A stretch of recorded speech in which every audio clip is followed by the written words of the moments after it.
טוב, אנחנו במסכת חולין דף ס"ח עמוד ב', 10 שורות מלמטה, המרמר. המרמר, לפי שמצינו מעשר שני וביקורים, כן, דיברנו אתמול על מעשר שני וביקורים, שהם בעצם, מעשר שני הם דברים בעצם, וגם ביקורים, אתה מעלה אותם לירושלים, ברגע שהעלית אותם לירושלים, אסור להם לצאת מירושלים. אבל מה קרה אם יצאו מירושלים? חזרו בעצם למצבם הראשון, ואתה יכול בעצם לאכול אותם, לא נפסלו בגלל זה.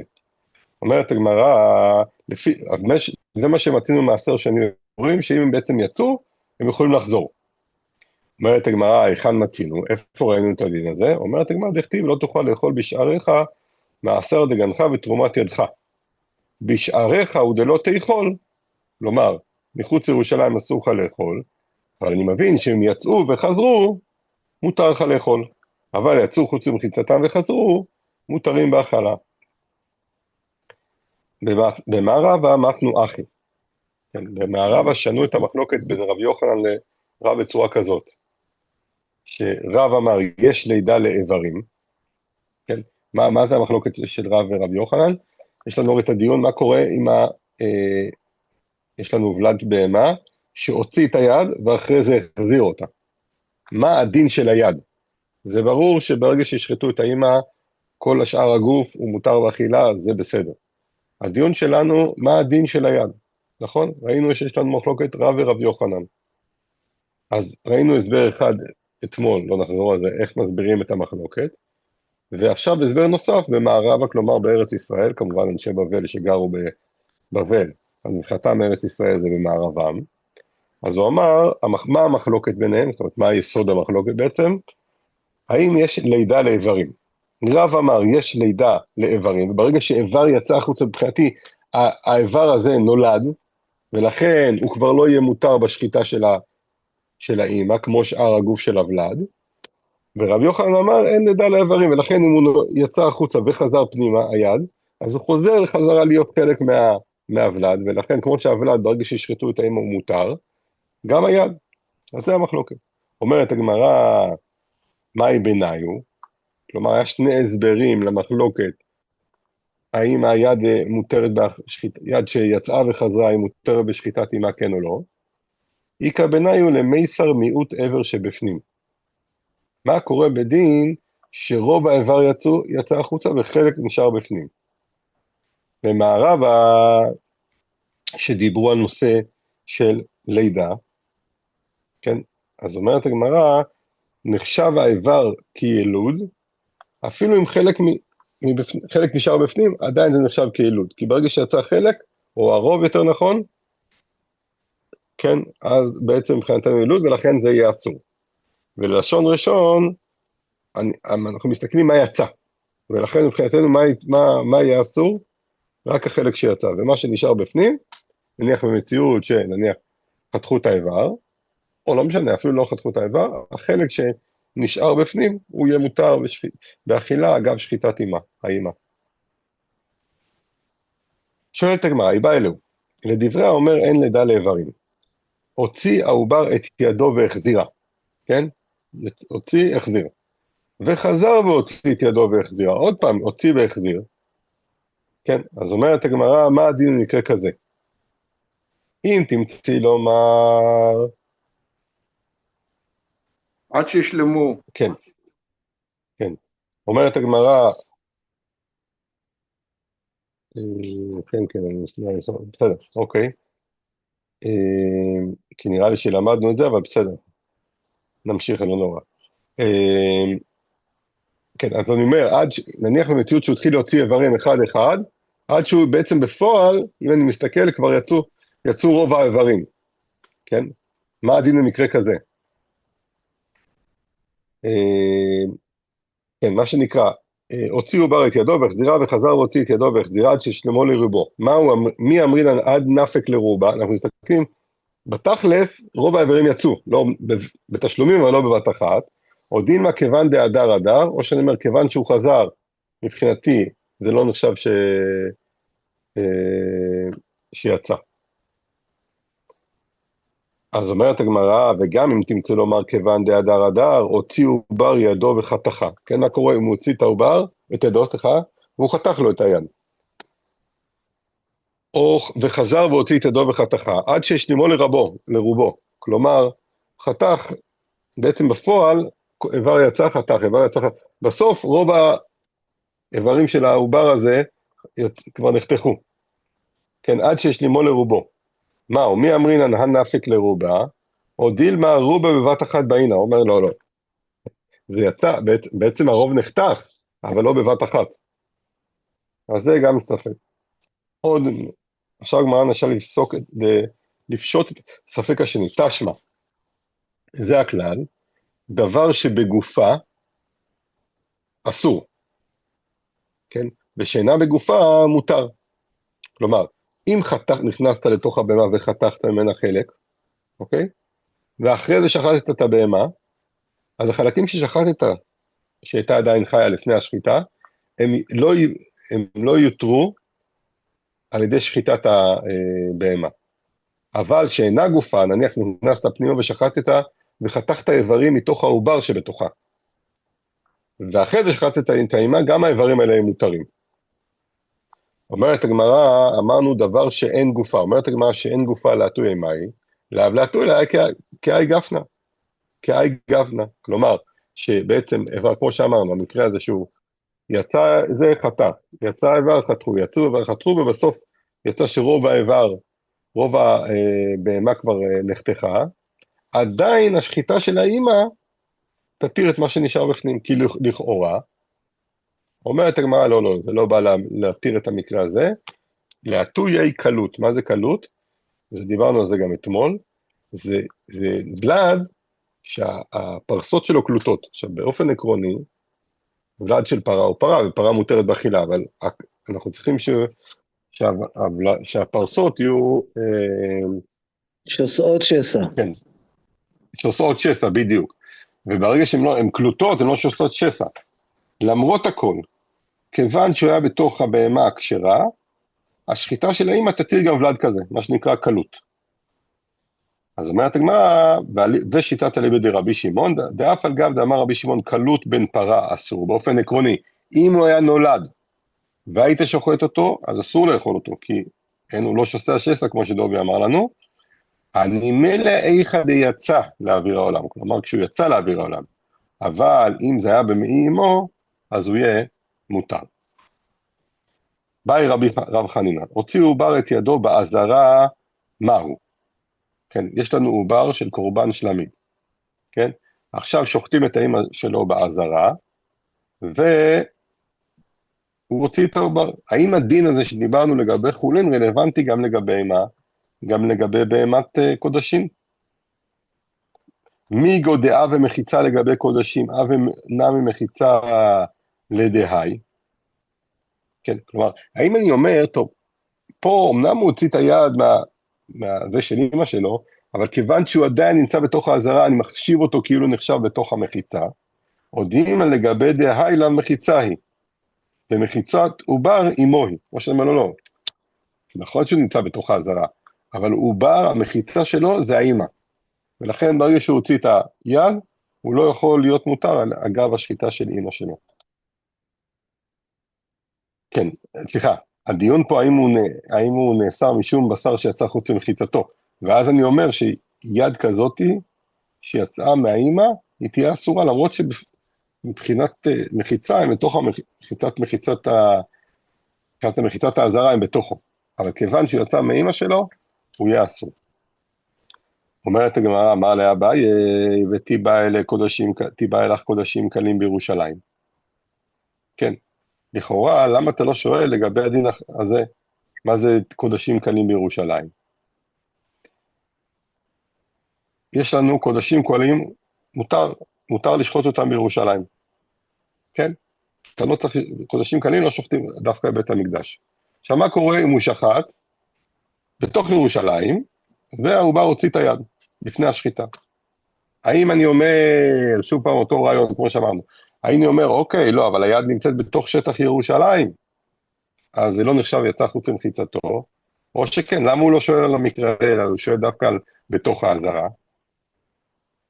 אז אומרת הגמרא, הקודשים קמים בירושלים, מה טעם על לא קמי בא אלך? מחיצת עובר אמו, כן הוא, הכנה ממחיצת אמו, כן, זאת אומרת גם כמו ששם אני מתייחס לאמא כמחיצה, גם כאן אני מתייחס, גם בתוך האזהרה אני מתייחס לאמא כמחיצה, ולכן, קיצור למסקנה, האמא נחשבת כמחיצה. טוב, באי אילפא, הוציא עובר את ידו בין סימן לסימן מהו, כן, מתחילים לשחוט הבהמה, בין החיתוך של הסימן הראשון לחיתוך של הסימן השני, הוציא את היד, מה הדין במקרה הזה? האם אני אומר, מי מצטרף סימן ראשון לסימן שני? כן, כלומר, מה הכוונה? כן, לטהרי, כן, כן, זאת אומרת, קודם כל הדין, השאלה היא, האם הדין של היד יהיה דין של נבלה או טרפה? כן, מה צדדי הספק? האם אני אומר שסימן ראשון, הרי כששחטו את הבהמה, היד הזאת הייתה בפנים, אז לכאורה היד אמורה להיות מה? מותרת לגמרי, כן? לסימן שני, כן, אבל כששחטו את הסימן שני, איפה היד הייתה? הייתה היד בחוץ, כן? אז אומרת הגמרא, ולא, כן, ואז מה? זה יצטרף לסימן הראשון לסימן השני, ואז זה יהיה מתואר מידי נבלה. אומרת הגמרא, או לא. או שאני אומר שכיוון שהסימן ראשון הוא בא להתיר מידי, כשהוא שחט את הסימן הראשון, היד הייתה בפנים, אז מטרתו הייתה להכשיר את היד באכילה. והסימן השישי שחטו אותו, שבא להתיר את היד מידי נבלה, כן? כי ברור שכבר, כי ברגע שהוציא את היד זה ברור שכבר באכילה אי אפשר לאכול את זה. רק השאלה האם השחיטה תתיר אותו מידי נבלה, איפה זה רלוונטי, אם זה נטמא כן או לא.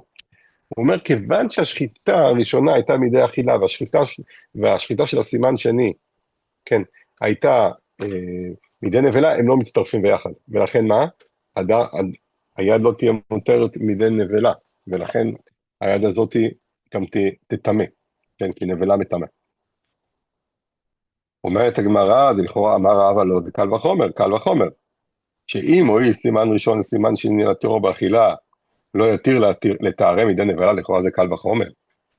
אם זה, כי כששחטו את הסימן ראשון, היד הייתה בפנים, השחיטה של הסימן הראשון היא חזקה, היא באה להתיר את היד באכילה, קל וחומר שלפחות היא תתיר מידי נבלה, ואז היא תצטרף לסימן השני, והיד לא תחשב נבלה.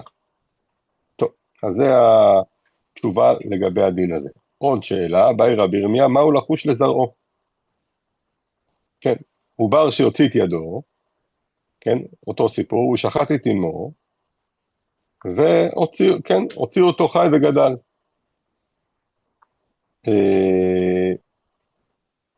כן, עכשיו אותו עובר, שימו לב, זה עובר שיצא, הוציא את ידו ושחטו את האמא, והעובר הזה גדל. עכשיו, העובר הזה, שימו לב, שחי, בא על בהמה, ונולד לו בן. מה השאלה פה? אומרת הגמרא, איכי דמי. כן, עכשיו, הדין הזה של העובר זה דין של בן תקועה. כן, דיברנו על זה, בן תקועה זה בעצם ולד שנולד אחרי ששחטו את אמא שלו. בסדר? באופן עקרוני אנחנו זוכרים, אם אתם זוכרים, שניסו פעם לגדל בין עדרים של תקועות. מה הרעיון? כי אם כולם יהיו בני תקועות, אז אתה לא צריך לעשות שחיטה בכלל. כן? כי כל העדרים, גם בין תקועה יוצא בין תקועה, אז לכאורה יהיו לך עדרים שלא צריך לשחוט אותם. אז זה בדיוק השאלה, מה יהיה הדין, שימו לב, של אחד שהוציא את היד, האם הוא נחשב בין תקועה או לא בין תקועה? איכי דמי, אילימא דאזל הבהמה מעלייתא. זאת אומרת, אם אותו בן תקועה, בעל בהמה שהיא רגילה, אז אומרת הגמרא, מה איריה בהי דאית באיסור יוצא, אפילו בן תקועה דעלמא נמי. כן, זאת אומרת, זה לאו דווקא אם בא לו היד, כל עוד הוא בא לבהמה רגילה, אין פה נפקא מינה.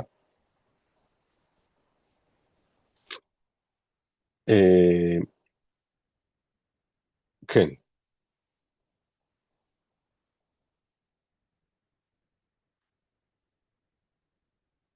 כן, יש פה בעיה, עוד בעיה, חוץ ממה שאנחנו, אמרתי לך שמנסים לגדל עדר של בן תקועות, יש בעיה בבן תקועה שבא על בהמה רגילה. אז הוא אומר, אם הוא סתם על בהמה רגילה, זה לא מעניין אותי אם הוא הוציא את היד בשחיטה, יש פה בעיה, יש פה בעיה, יש איסור חוץ מזה של בן תקועה לבוא על בהמה רגילה.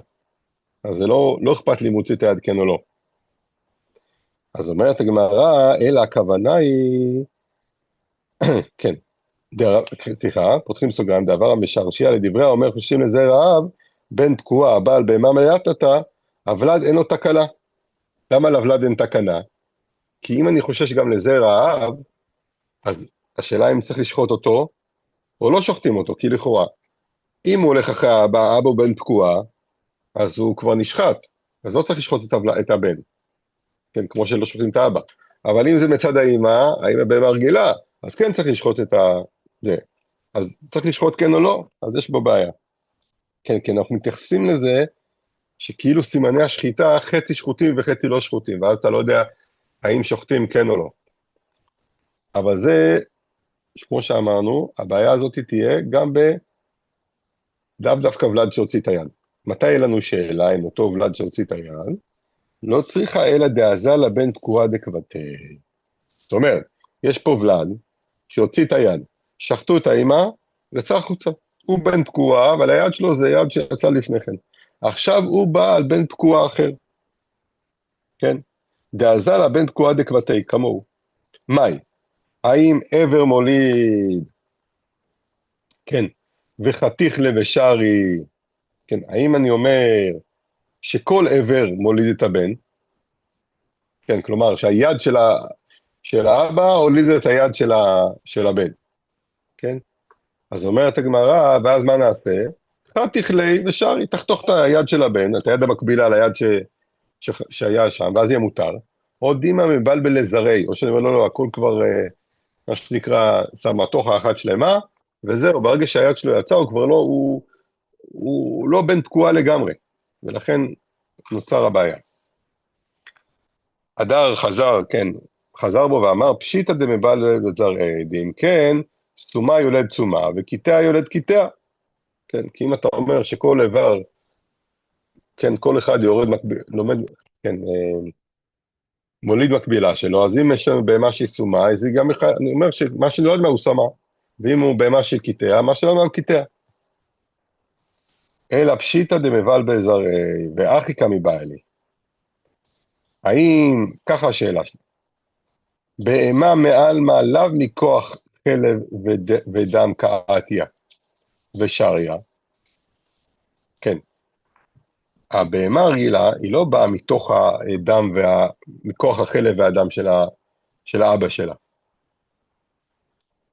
אז אומרת הגמרא, גם ככה נגיד לגבי הוולד הזה שנולד מהבן תקועה הזה שהוציא את היד שלו, אחא נמי לא שנה, ולכן מה, הבן יהיה מותר, למרות שהאבא זה בן תקועה שהוציא את היד, או דין מה תרי איסורי אמרינן. תלת האיסורי לא אמרינן, כן. מה הבעיה הרי בוולד רגיל? רגיל אתה אומר, טוב, הוא לא נוצר מהחלב והדם של האבא, חלב דם זה החלקים שאסורים, ולכן הוא מותר. אבל פה אני אומר, לא, פה יש לו 3 בעיות. יש לו גם חלב של האבא, שזה דבר אסור, גם הדם של האבא שאסור, וגם הוא נוצר מתוך היד של האבא שהיא אסורה. אז אולי כבר ב3 דברים אני אומר שכן אסור. שואלת הגמרא, לפי מי הספק? ולמד, היא לרבי מאיר, איסור חלב ודם איקה, איסור יוצא ליקה.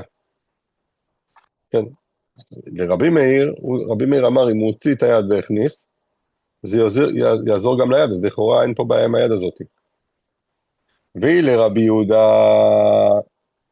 כן, שאומר שמה שבפנים לא טעון שחיטה, כן, מה שיצא ונכנס לא טעון שחיטה, אז יש איסור יוצא איקה, למה? כי היד יצאה באבא, אבל איסור חלב ודם לאיקה, אבל באבא אין איסור חלב ודם, למה?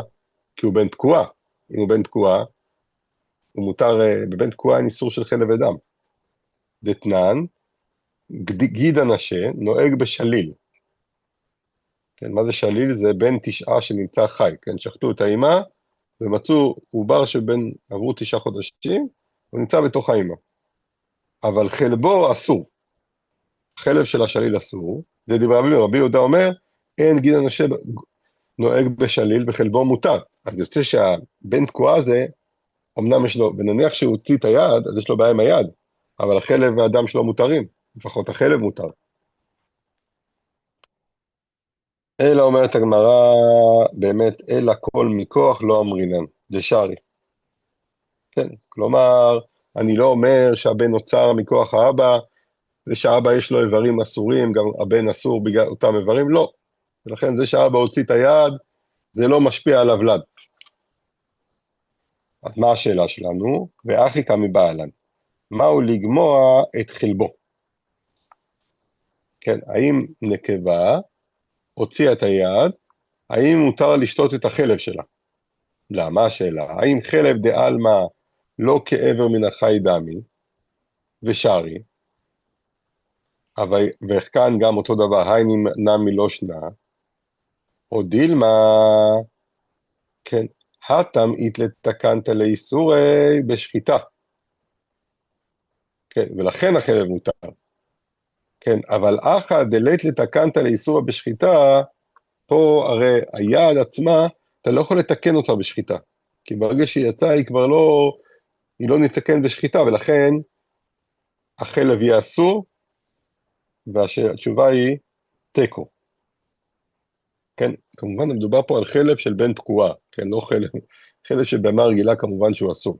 דרך אגב, חלב של חיה מותר. חלב של בהמה בן תקועה הוא מותר. עכשיו השאלה, מה עם החלב הזה של אותו בהמה שנשחטה בפנים, אבל היד שלה יצאה החוצה, וזה תיקו.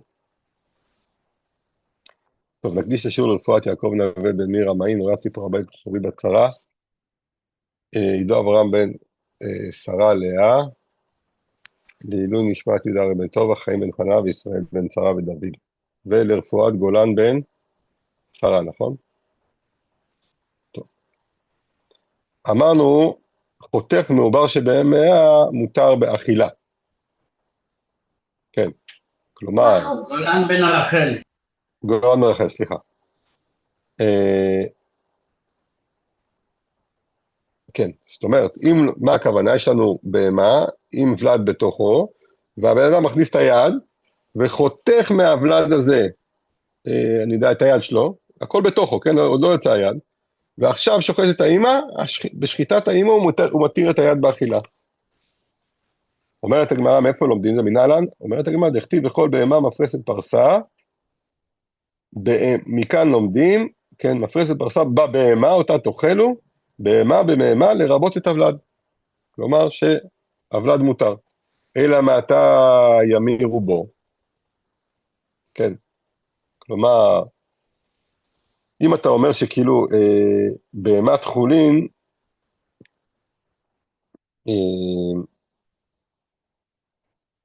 כן, אם אתה אומר שהשליל הוא גם נקרא בהמה, כי אתה אומר בהמה בבהמה, אז גם השליל הוא בבהמה, אז אולי אפשר גם להמיר בבהמה שבתוכו. כן, התמורה זה להגיד זו תמורה זו. אז אולי אני יכול להגיד, אני נותן תמורה, זו תמורת השליל הזה, זה תמורת בהמה אחרת שלי. כן, זה מה ששואלת הגמרא, אלא מעתה יעשו לו תמורה. על מתנן אין ממירים לא איברים בעוברים, ולא עוברים באיברים, ולא איברים ועוברים בשלמים, ולא שלמים בהם. בכל מקרה מה רואים פה? שלא ממירים בעוברים. למה? הרי קראת לו בהמה, סימן שהוא לא נקרא בהמה. אתה יכול להמיר משהו שנקרא בהמה. אם לא ממירים בו, הוא לא נחשב בהמה. אלא אומרת הגמרא, אלא אמר קרא, וכל בהמה מפרסת פרסה, לרבות את הוולד. כן, כלומר בעצם, מה שנמצא בתוך הבהמה כאשר שחטו אותה הוא מותר. אומרת הגמרא, אבל למה אם אני עכשיו אכנס לתוך הבהמה, למדנו את זה, ויתחיל לחתוך נניח את התחול של הבהמה. הוא גם נמצא בתוך הבהמה. אמרנו שבמקרה כזה השחיטה לא תתיר את התחול של הבהמה. למה לכאורה זה בתוך הבהמה? כן, אומרת הגמרא, יחי אפילו חותך מן התחול ומן הכליות, גם כן יהיה מותר באכילה, על המתנן חותך מן העובר שבמאה מותר מאכילה, זאת אומרת, אם חתכתי כמו שאמרנו מהעובר, חתיכות, והשארתי בתוך הבהמה, ואחרי זה שחטתי את הבהמה מותר באכילה, אבל אם חתכתי מהבהמה את הטחול נניח, ושחטתי את הבהמה זה לא מותר באכילה, כן, אבל מן הטחול ומן הכליות אסור באכילה, אומרת הגמרא אמר קרא, אותה שלמה ולא חסרה. אתה צריך לשחוט את הבהמה כאשר היא שלמה ולא חסרה.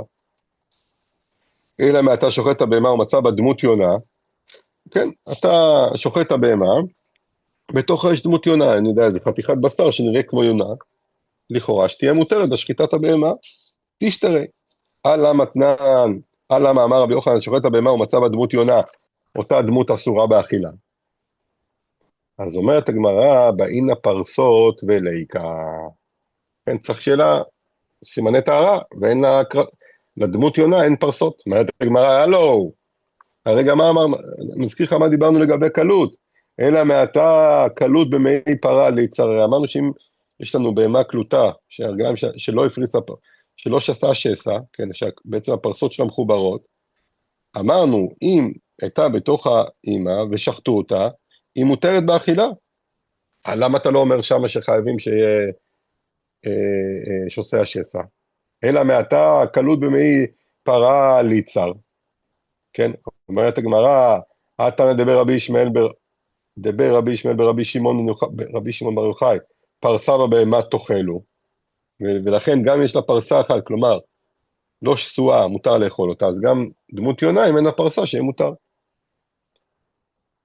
אלא אומרת הגמרא, חוזרת הגמרא, עושה רוורס. אלא רב שמעון בר אשי אמר, לעולם כדי כאמרת מעיקרא. מה? שעובר מותר מתור משום בהמה ובהמה. כלומר, למה עובר? שחטת את הבהמה.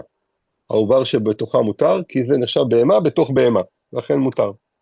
בדקקה שלך אין ממירים בו. אם אתה קורא למה שבתוכו בהמה, אז שגם יהיה אפשר לעשות תמורה, להשתמש, לעשות בו תמורה. אז אומרת, מה אני רבי שמעון, דמקיש תמורה למעשר. מה מעשר אינו נוהג באיברים? לא באיברים, אתה לא יכול לעשות מעשר מאיברים, וגם לא מעוברים, כן, בעוברים, מעשר בהמה, אף תמורה לא נוהג באיברים ועוברים. אומרת הגמרא, ומנה תימרה, כן. אז אמרנו שהמשנה היא רבי שמעון. מי אמר לך זה שיטת רבי שמעון? ומנה תימרה, דתנן אמר רבי יוסי, והלא מוקדשים, האומר רגלה שזו עולה, אדם בא לבהמה, כן, אומר על הרגל, כן, הוא בא להקדיש בהמה, אומר הרגל הזאת עולה. מה קורה? אין דבר כזה. כל הבהמה עולה. כן. כן. האומר רגלה שזו עולה, כולה עולה, כשאומר רגל שזו תחת זו, תהיה כולה תמורה תחתיה. כן, אז לכאורה, כן, אומרת הגמרא, נניח, אדם אומר על רגל של בהמה שתהיה תמורה, אז גם התמורה תתפוס בכל הבהמה, כמו שראינו לגבי שתופסת קודשים. שואלת הגמרא, למען כמה הדר לי? כן, כן, זאת אומרת, זה רבי יוסי בא לענות לבן אדם שאומר לו שאין ממירים, אז הוא אומר לו, הנה, כמו כשאתה מקדיש רגל, הכל מוקדש, גם לגבי המרה, הכל מומר, שאתה מגמיר רגל אחת. למי הוא עונה? אילמה לרבי מאיר ורבי יהודה מאית להי סברה, הם לא סוברים את הסברה שברגע שלגבי הקדש את הרגל אז הכל מוקדש. והתניא יכול האומר רגלה שזו עולה תהיה כולה עולה, תלמוד לומר כל אשר ייתן ממנו, להשם יהיה קודש. ממנו קודש, זאת אומרת החלק שהקדשת אותו צריך לתת, אבל לא כולו קודש. ולכן הוא לא סובר שברגע שהקדשת הרגל הכל יהיה מוקדש. ממשיכה הגמרא בנושא הזה, יכול תצא לחולין, כלומר, מה הכוונה? אוקיי, נניח אני הקדשתי רגל, אז אמרת לשיטתם לא הכל קדוש. אז אולי אני אפדה את הרגל, את הכסף אני אתן לקודשים וכל הבהמה תצא לחולין, יכול תצא לחולין, תלמוד לומר, יהיה בהווייתה תהה. טוב, אז יש לה רגל קדושה וכל השאר הקדושים, מה עושים? הכיצד תימכר לצורכו עולות, ודמיה, כן, מה עושים? אדם צריך עולה, נותנים לו את הבהמה הזאת. עכשיו, הבהמה הזאת חלק כבר קדוש, כן? ודמי החולין, חוץ מדמי איבר שבה. אז הכל יוצא לחולין, מכרת את זה, קיבלת כסף, הבהמה הולכת לחולין, הכל יוצא לחולין, חוץ מהחלק שכבר הקדשת, כמה ששווה רגל, כן? ואת זה מקדישים, מביאים לבית המקדש. דברי רבי יהודה. רבי יוסי ורבי שמעון אומרים, מניין לאומר רגלה שזו אולי תהיה כולה אולי, הם לא מסכימים, אומרים, ברגע שהקדשת רגל, הכל יהיה קדוש. תלמוד לומר, יהיה לרבות את כולה. אז אומרת הגמרא, למן, כלומר, רבי יוסי הרי, אנחנו נסים להגיד, על מי רבי יוסי דיבר במשנה. אי לרבי מאיר ורבי יהודה מאיתליה סברה. רבי יהודה, אין להם בכלל את הסברה שברגע שאתה מקדיש רגל אחת, הכל מוקדש. אלא חייבים להגיד שהוא מדבר לרבי שמעון. כן. שהוא סובר, כאשר אתה מקדיש רגל, הכל נעשה קדוש. אז הוא אומר לו, אז תגיד, אז מה? אז נעשה אותו דבר לגבי תמורה. אמרת שהרגל תהיה תמורה, שהכל יהיה תמורה, כמו שאמרת לגבי הקדשה. אז אומרת הגמרא, לא, אומרת הגמרא, רבי יוסי טעמי דנפשי כמה. כן, זאת אומרת, הוא לא דיבר לרבי שמעון, אלא הוא דיבר לעצמו. אז הוא אומר, שכמו שבקודשים אני אומר, שברגע שהקדשתי רגל, הכל יהיה קדוש, גם לגבי תמורה, ברגע שאמרתי על הרגל של בהמה, הכל יהיה תמורה, אבל זה לא כאילו פנייה לרבי שמעון. טוב, נעצור פה. לילה טוב. טוב, נועם, תודה רבה. טוב.